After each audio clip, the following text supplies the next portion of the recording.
Okay हम लोगों को आज पढ़ने का है स्ट्रक्चर्स क्या होते हैं सी में। Now structures they are very important concept in C programming और basically structures are backbone of classes. Structures के कारण ही आगे जाके क्लासेस वगैरह हैं। जो क्लासेस जो है वो ऑब्जेक्ट ओरिएंटेड प्रोग्रामिंग के कंसेप्ट है।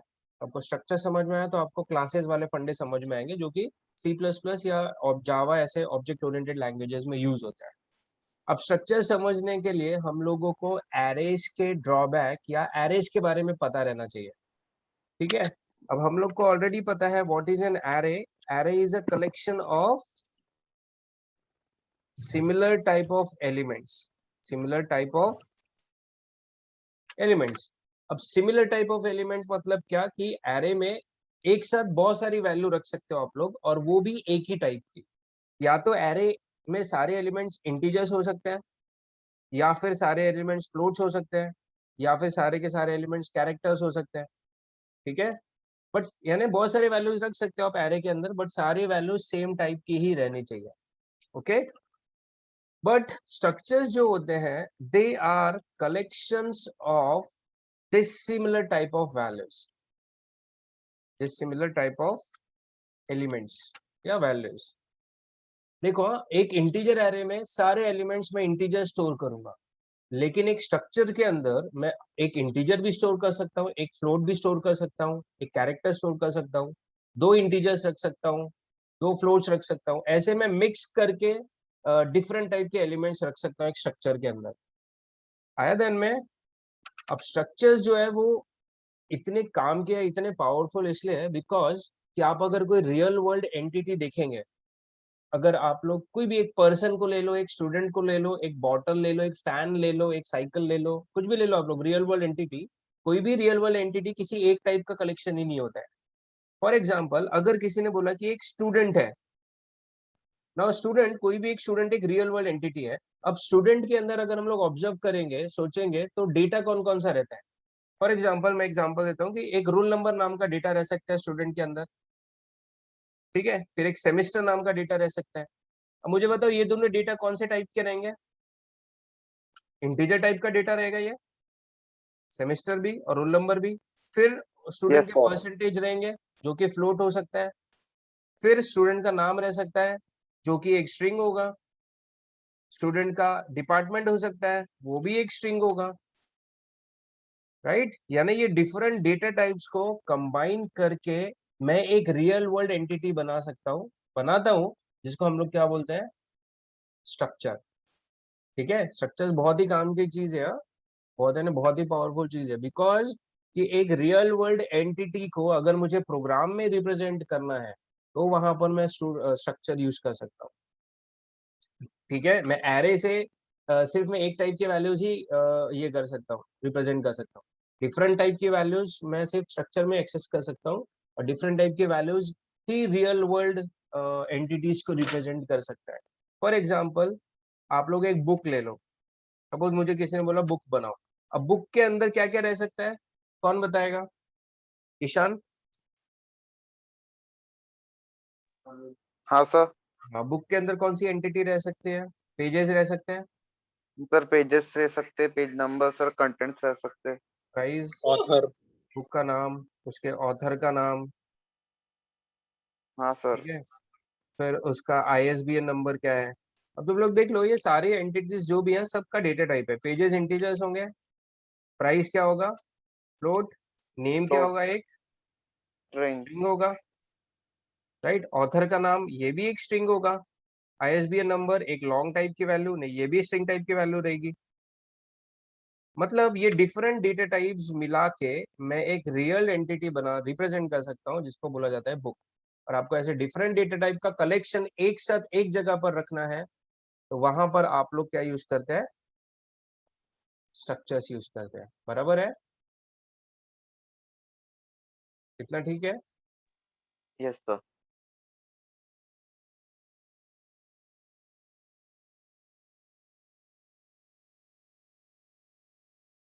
ओके, ठीक है। स्ट्रक्चर्स बनाने के लिए उन्होंने हम लोगों को सिंटैक्स दिया हुआ है। स्ट्रक्चर बनाने के लिए एक कीवर्ड यूज होता है, उस कीवर्ड को बोला जाता है स्ट्रक्ट। उसके बाद आता है स्ट्रक्चर का नाम। स्ट्रक्ट के बाद आएगा structure name. Now structure name can be anything, आप लोग स्ट्रक्चर का नाम कुछ भी रख सकते हो। इसके अंदर फिर हम लोग स्ट्रक्चर के मेंबर्स डिसाइड कर सकते हैं। मेंबर्स मतलब वो डिफरेंट डेटा टाइप जो कि उस सिंगल एंटिटी स्ट्रक्चर को रिप्रेजेंट कर रहा है। फॉर एग्जाम्पल देखो, अगर मुझे स्टूडेंट नाम का स्ट्रक्चर बनाना है तो मैं कुछ ऐसे बनाता हूँ, स्ट्रक्ट स्टूडेंट, फिर करली ब्रेसेस के अंदर मैं वो सारे डेटा टाइप्स लिखूंगा जो उस स्टूडेंट के अंदर आ सकता है। समझ में आ रहा है तुम लोग को? यस हाँ सर। सर। राइट, जैसे किसी ने मुझे बुक नाम का कोई बुक बनाने के लिए बोला है तो मैं एक स्ट्रक्ट बुक बनाऊंगा। स्ट्रक्ट एक कीवर्ड है जो बताएगा कंपाइलर को कि ये जो बन रहा है ये एक स्ट्रक्चर है।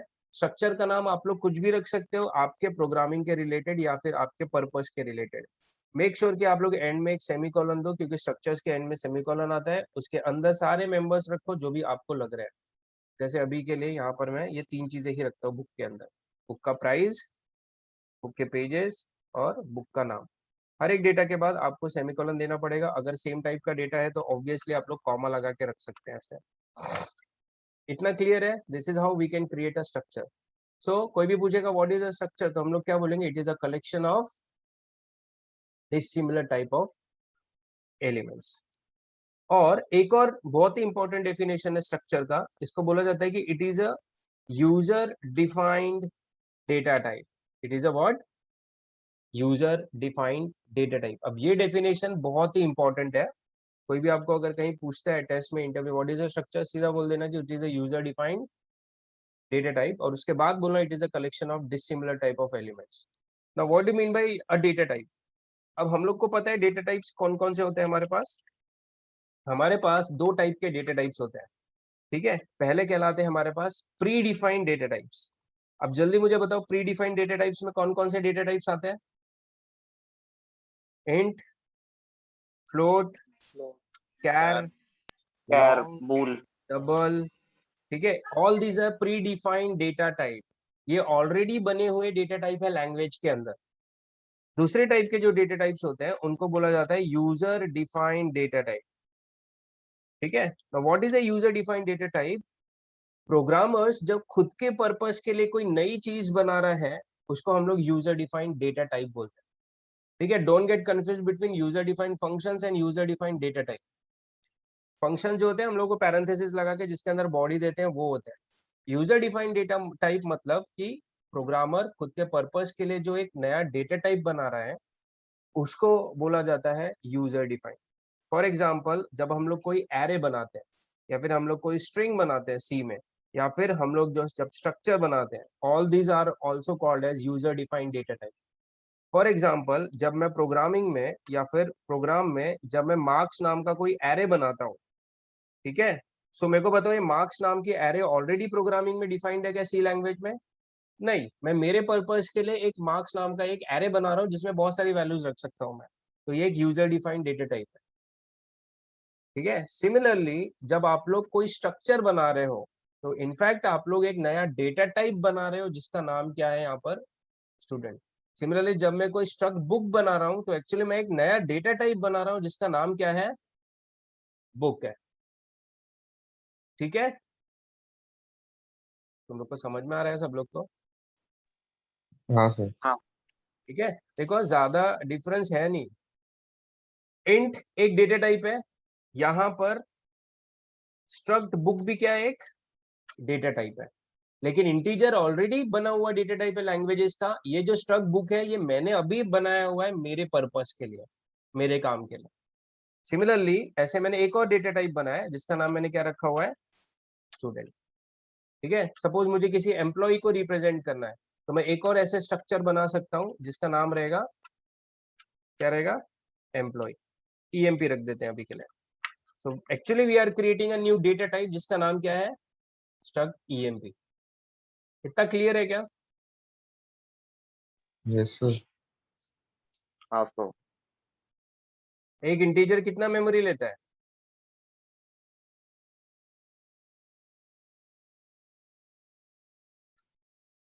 कितना बाइट का मेमोरी लेता है?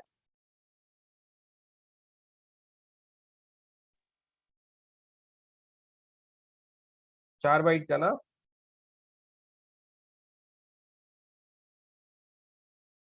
यस और नो? क्या पढ़ाई वढ़ाई कुछ नहीं करते क्या रे तुम लोग? हाँ है, पढ़ाई वढ़ाई नहीं करते क्या? ओके, अभी हम लोग को देखना है कि हम लोग स्ट्रक्चर के वेरिएबल कैसे बना सकते हैं और हम लोग को क्यों बनाने की जरूरत है। ठीक है, सो अभी अगर मैं आप लोग को पूछूंगा व्हाट इज अ स्ट्रक्चर, तो आपका पहला आंसर क्या होना चाहिए? What is a structure? It is a user defined data type. It is a user defined data type. Data type. इसको रट्टा मार लो दिमाग में ऐसे कि what is a structure, it is a data type, it is a user defined data type. वो एक data type है जो यूजर ने बनाया हुआ है। जब भी हम लोग कोई नया स्ट्रक्चर बना रहे हैं तो हम लोग एक्चुअली में एक डेटा टाइप बना रहे हैं जिसका नाम है स्टूडेंट या बुक या जो भी हम लोग बना रहे हैं। ठीक है, अब मुझे बताओ कि क्या ये स्टेटमेंट करेक्ट है? Is this a correct statement और इनकरेक्ट स्टेटमेंट? सर गलत है। गलत है। इसमें गड़बड़ क्या है? गलत क्या है इसमें? वेरिएबल वेरिएबल मिसिंग है। वेरिएबल करेक्ट स्टेटमेंट क्या है? ऐसा कुछ होना चाहिए ना करेक्ट स्टेटमेंट। हाँ सर। बराबर है। सो ये पहले वाला स्टेटमेंट हमारा इनकरेक्ट है, ये वाला स्टेटमेंट क्या है हमारा? करेक्ट है। अब पहले वाला स्टेटमेंट इनकरेक्ट क्यों है? बिकॉज देखो इंट एक डेटा टाइप है। डेटा टाइप्स के बारे में एक चीज याद रखो कि डेटा टाइप्स के पास कभी भी मेमोरी नहीं होती है। इंट के पास कभी भी मेमोरी नहीं होती है। अब हम लोग को पता है कि इंटीजर सी में 4 बाइट का मेमोरी कंज्यूम करते हैं, बट इंट के पास कभी भी 4 बाइट नहीं है। उसका जो वेरिएबल बनता है उस वेरिएबल के पास 4 बाइट होते हैं। इंट तो सिर्फ ये बताता है कि जब मेरा वेरिएबल बनेगा तो मेरे वेरिएबल को कितना मेमोरी मिलेगा। Data types they only serve as a design. Data type सिर्फ एक डिजाइन जैसा काम कर रहे हैं कि भैया जब उसका वेरिएबल बनेगा तो उस वेरिएबल का क्या साइज रहेगा और उस वेरिएबल में कौन से टाइप की वैल्यू हम लोग रख सकते हैं। डेटा टाइप सिर्फ ये बताते हैं, उनके पास कभी भी खुद की मेमोरी नहीं होती है। आप लोग डेटा टाइप्स को ऐसा इमेजिन करो कि सपोज एक कंस्ट्रक्शन साइट पर एक बिल्डिंग बन रही है, तो एक आर्किटेक्ट रहता है, उसके पास उस बिल्डिंग का एक डिजाइन रखा हुआ है सपोज पेपर पे। तो वो जो पेपर पे डिजाइन है उसके पास मेमोरी होगी क्या? नहीं होगी। वो तो सिर्फ एक डिजाइन है जो बता रहा है कि बिल्डिंग बनेगा तो दिखेगा कैसे। सेम डेटा टाइप्स का भी ऐसा ही रहता है, इनके पास कभी मेमोरी नहीं होती। डेटा टाइप सिर्फ ये बताते हैं उनका जब वेरिएबल बनेगा तो उस वेरिएबल को कितनी मेमोरी मिलेगी, उसमें कौन से टाइप की वैल्यू रहेगी। अब जिसके पास मेमोरी नहीं है, जो डिजाइन है उसके अंदर वैल्यू रख सकते हैं क्या हम लोग? नहीं। इसीलिए किसी भी डेटा टाइप को यूज करने के लिए हम लोग को उसका एक वेरिएबल या उसकी एक कॉपी बनानी पड़ती है। यहाँ पर मैं ऐसा बोलूंगा कि x एक इंटीजर है, इसके पास 4 बाइट है, ये मेमोरी रख वेरिएबल का डेटा रख अपना डेटा रख सकता है अपना। ये सिर्फ उसका डिजाइन है जो बता रहा है कि वेरिएबल में कौन से टाइप की वैल्यू रहने वाली। सबको समझ में आया क्या? हाँ सर। ठीक है, so above statement is incorrect because int is a data type and data type, मैं अभी देख ले डेटा टाइप के लिए dt लिख रहा हूँ, and data type do not consume any space in the memory. ठीक है, they just tell how the variable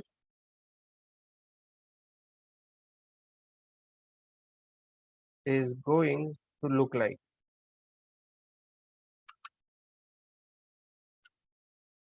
ठीक है, so to consume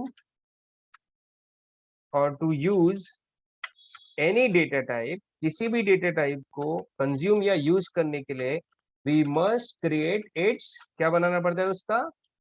वेरिएबल बनाना पड़ता है उस जिसके पास मेमोरी होती है, जो डेटा को स्टोर कर सकता है। सो इस पॉइंट से हम लोग एक बात कंक्लूड कर सकते हैं कि किसी भी डेटा टाइप को अगर यूज करना है तो हमें क्या बनाना पड़ता है? उसका एक वेरिएबल बनाना पड़ता है जिसके अंदर हम लोग वैल्यू स्टोर कर सकते हैं। ठीक है, now as what is a structure, जल्दी बताओ। User defined. ठीक यूजर है, defined data type. User defined है तो लेकिन डेटा टाइप ही ना। जैसे कि इंट एक डेटा टाइप है वैसे ही स्ट्रक्चर भी एक डेटा टाइप है। और हमने अब भी देखा कि किसी भी डेटा टाइप को कंज्यूम करने के लिए क्या बनाना पड़ता है? उसका वेरिएबल। ठीक है, हाँ दैट इज वाई स्ट्रक्चर भी एक डेटा टाइप है। इट मीन्स जो above rules हैं, above rules will apply to a structure also.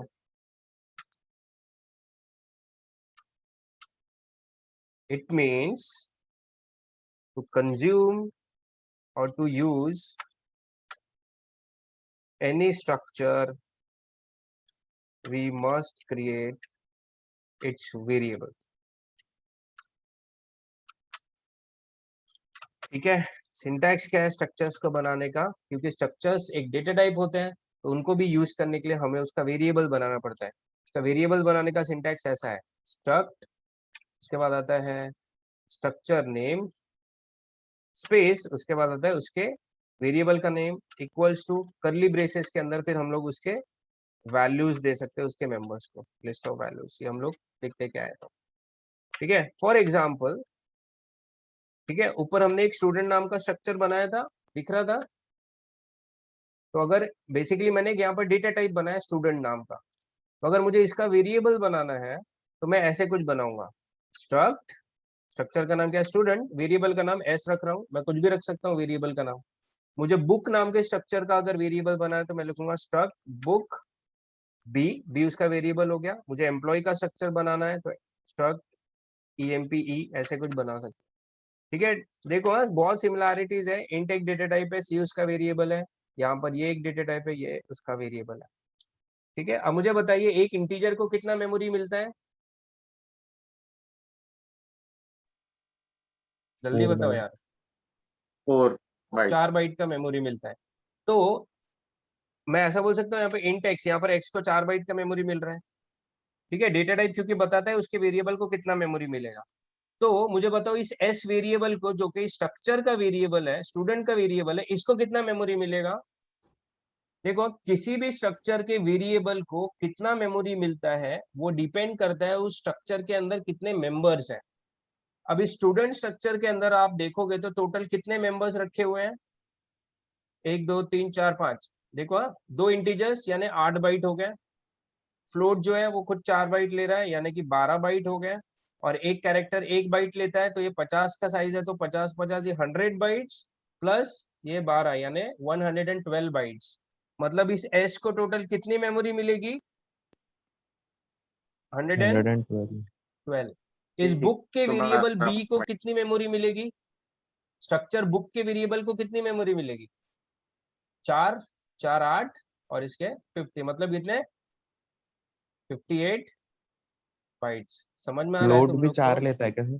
Float भी 4 लेता है, ठीक है। तुम लोग को अगर हाँ पता सर, करना है ना कोई वेरिएबल कितना मेमोरी ले रहा है, तो आप लोग ना उसके लिए अपने पास एक साइज ऑफ करके एक ऑपरेटर है, जैसे यहाँ पे मैंने फ्लोट बनाया 1.2 printf %d, एक साइज ऑफ करके है अपने पास, वो अपने को बता देता है कि गिवन वेरिएबल कितना मेमोरी ले रहा है। तो अगर 4 ले रहा होगा तो ये साइज ऑफ 4 रिटर्न करेगा और %d उसे प्रिंट कर देगा, कितना ले रहा है 4, ठीक है। साइज ऑफ से आप लोग पता कर सकते हो गिवन वेरिएबल कितना मेमोरी में जगह ले। ओके, इतना क्लियर है, इतना सबको समझ में आया, हाँ सर। ठीक है। तो देखो अगर मैं कोई इंटीजर वेरिएबल बना रहा हूँ उसमें 10 रख रहा हूँ, तो इंटीजर के अकॉर्डिंगली इस x को टोटल कितने मेमोरी मिलेंगे, 4।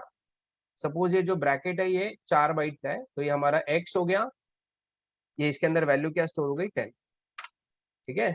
सिमिलरली अगर आप लोग कोई स्ट्रक्चर बना रहे हो, जैसे आपने एक बुक नाम का स्ट्रक्चर बनाया, structure is actually a data type. जब आप लोग किसी स्ट्रक्चर का कोई वेरिएबल बनाते हो, स्ट्रक्चर क्योंकि डेटा टाइप है तो उसका वेरिएबल बनाना पड़ेगा बी नाम का, तो इस बी को कितनी मेमोरी मिलेगी वो डिपेंड करता है स्ट्रक्चर के अंदर टोटल ये मेंबर्स कितने हैं, राइट। तो टोटल 4 बाइट प्राइस के, 4 बाइट पेजेस के, और ये हमारे कुछ 50 बाइट्स आगे रहेंगे सपोज किसके, नेम के। एक कैरेक्टर 1 बाइट लेता है, तो अगर नेम का साइज 50 है तो टोटल कितने बाइट्स लेगा ये 50 बाइट। 50 बाइट्स। ये पेजेस हो गए और ये सपोज हमारा प्राइस हो गया 4 बाइट का, और ये सपोज हमारे कुछ 50 बाइट्स है, सपोज ये किसके रहेंगे हमारे नेम के। ये पूरे तीनों भी मेमोरी यानी टोटल ये 58 बाइट्स किसके पास रहेंगे, हमारे सिंगल वेरिएबल बी के पास। सबको समझ में आ रहा है, यस सर। ठीक है। ये टोटल ये मेमोरी किसकी है हमारे, बी की मेमोरी है। पेजेस, प्राइस और ये, ठीक है। ये जो बी है ये एक रियल वर्ल्ड बुक है। सपोज ये बुक का नाम है सपोज लेटस सी, तो ये लेटस सी का ऑब्जेक्ट है, ये एक लेटस सी एक बुक है, तो ये लेटस सी के पेजेस, उसके प्राइस, ये नेम, ये एक रियल वर्ल्ड एंटिटी है, ये समझना बहुत जरूरी है। ये एक रियल वर्ल्ड एंटिटी है, ये एक रियल बुक है जिसके अंदर 3 चीजें। ओके, इतना समझ में आ गया। हाँ सर। Yes, sir.